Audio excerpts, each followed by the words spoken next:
শুনি পেলাই দৌৰি আহিলোঁ। কমল মিস্ত্ৰীৰ ঘৰত এটা পোৱালি জাকিছে, ছাগলী পেটত মানুহ এটা জন্ম পাইছে এনেকৈ বুলি। সেইকাৰণে আহি পেলাই চালোঁ, লাৰি ঘাটি চাওঁতে কাণখানো মানুহ নিচিনা, এইখিনিও আছে, বৰ ধুনীয়া, একদম বৰ ধুনীয়া আৰু বস্তুটো। ৰাজাহাৰাও আছে, চবেই আহিছে খবৰ পাই পেলাই। হয়ো দেচোন এনেকুৱা কোনোদিন দেখাই নাই, এয়ে ফাৰ্ষ্ট দেখা পাইছোঁ আমি। এইখিনি আনাধৰ পৰা হয়, পানেৰিয়ে কয়। আমাৰ তাৰমানে ঘৰৰ আনাধৰ পৰা এটা ছাগলী জন্ম দিছিলে। মানে জন্ম দিওঁতে ফাৰ্ষ্টতো ছাগলীয়ে, সেই ছাগলীটো জন্ম পাই তাৰমানে মাকৰ গাখীৰ চব খালে আৰু খাই যেতিয়া নেকি জন্ম পায় 1-2 ঘণ্টামান পিছত আৰু একদম গাখীৰ পানী খাই লৰ মাৰিব পাৰে, তাৰমানে টোপনি গ'ল সি তাৰ মাকৰ লগত।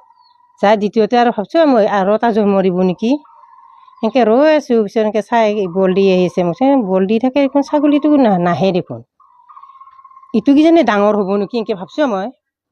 পিছত ক'ত ডাঙৰ হ'ব, ৰখি আছোঁ ঠিক 1টামান বজাৰ আৰু তেতিয়া দেখিছোঁ যে ভৰি দুখন ওলাই আছে। ওলাই অহাৰ পিছত তাৰপিছত মই ভাবিলোঁ ডক্তৰ মাতিলে ভাল হ'ল হয় নেকি। মই দেউতাকো ক'লোঁ, আৰু দেউতাকে ক'লে যা ডক্তৰ মাতি লৈ আন এনেকৈ বোলে। মই পিছত গ'লোঁ, আকৌ ডক্তৰ মাতবাকে ভয় লাগছে না এনেকৈ বোলে। পিছত মই টানি ধৰি চালোঁ, আকৌ বল দিয়া দেখি যেতিয়া এনেকৈ বল দিলে নহয়, তেতিয়া ভৰি এখৰা ওলাইছে। ভৰি খৰা দেখাইছে, কিনো মানুহৰ বাচ্ছাৰ ভৰিহে ওলাই আহিলে। তাৰপিছত মই ভাবিলোঁ ঐ বাপৰে, এইটো কিবা বেলেগ বস্তুহে দে। আকৌ বাৰ মই ইফালে চালোঁ, আকৌ মানুহটো কোনো নাই, মই একেলাই আছোঁ ঘৰত। পিছত ভয় লাগে, মই তেতিয়া আৰু বাবুটোক ফোন কৰিছোঁ, বাবু কি আমাৰ ছাগলীৰ পেটত মানুহ চানা এটা জন্ম পাইছে। পিছত বাবু কৈছে আৰু কি মানুহ চানা, সঁচাকৈ এনেকৈ এখৰা ওলাই আছে, তাৰমানে ঠিক কঁকালখিনি ওলাই আছে আৰু। তেতিয়া মই কি কৰিলোঁ, ছাগলীটো একদম চিৰিয়াছ হ'ল, তাৰমানে শুই দিলে আৰু সেই। তেতিয়া মই কি কৰিলোঁ, নিজে এখন কাপোৰ লৈ একদম পাৰাই নৰা টানছোঁ আৰু মই, হয়তো ছাগলী মৰিব পাৰে, হয়তো কিবা বেয়া বস্তু আহিলে মইয়ে লাগি কিবা এটা হৈ যাম এনেকৈ বুলি মই টানছোঁ আৰু। তেতিয়া ওলাই আছে আৰু যেতিয়া নেকি বাচ্ছা একেবাৰে ওলাইছে, লুটুককৈ ওলাই পৰিল নহয়। এতিয়া চক খাই থলোঁ মই, ভয় লাগি গ'ল তাৰমানে। এতিয়া বোৱাৰীটো কৈ আছোঁ, কিয় বোৱাৰী আছোন সেইকেইটা হেৰি কৰ, ভিডিঅ' কৰচোন, মুখখন আকৌ গাহৰিৰ দৰে, দেহাটো হ'ল মানুহৰ আৰু মুখখন গাহৰিৰে, নাক মুখ চব আৰু মানুহৰ দৰে চকুকেইটা, ভৰি হাতবিলাক মানুহৰ দৰে এনে বাকীখিনি মাত্ৰ খাটা খাটাকৈ একদম শকত আৰু একদম যেনেকুৱা যে টিভিত যে ওলায় কিবা কি কয় এইটো কুমফু শিকা না কি যি সেনেকুৱা একদম যেনেকুৱাকৈ মজবুত হৈ ওলাইছে, একদম টাইট হয়।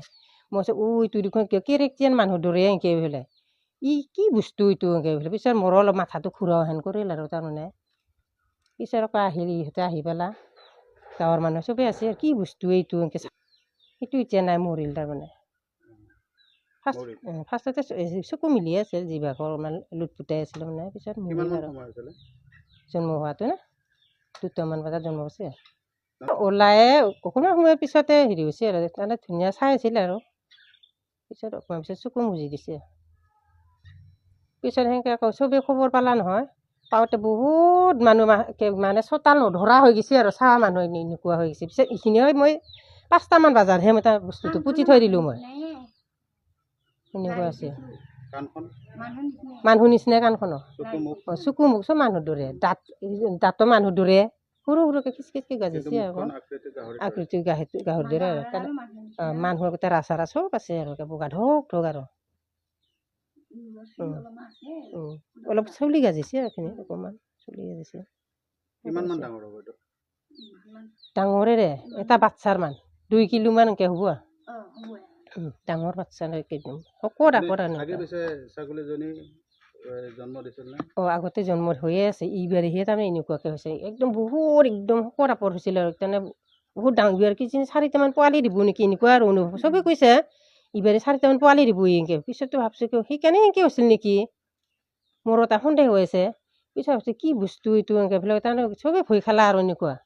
আমাৰ দেউতাকেতো নাচালাই ভয়তে, গুচিয়ে গ'ল তাৰমানে ভয়ত।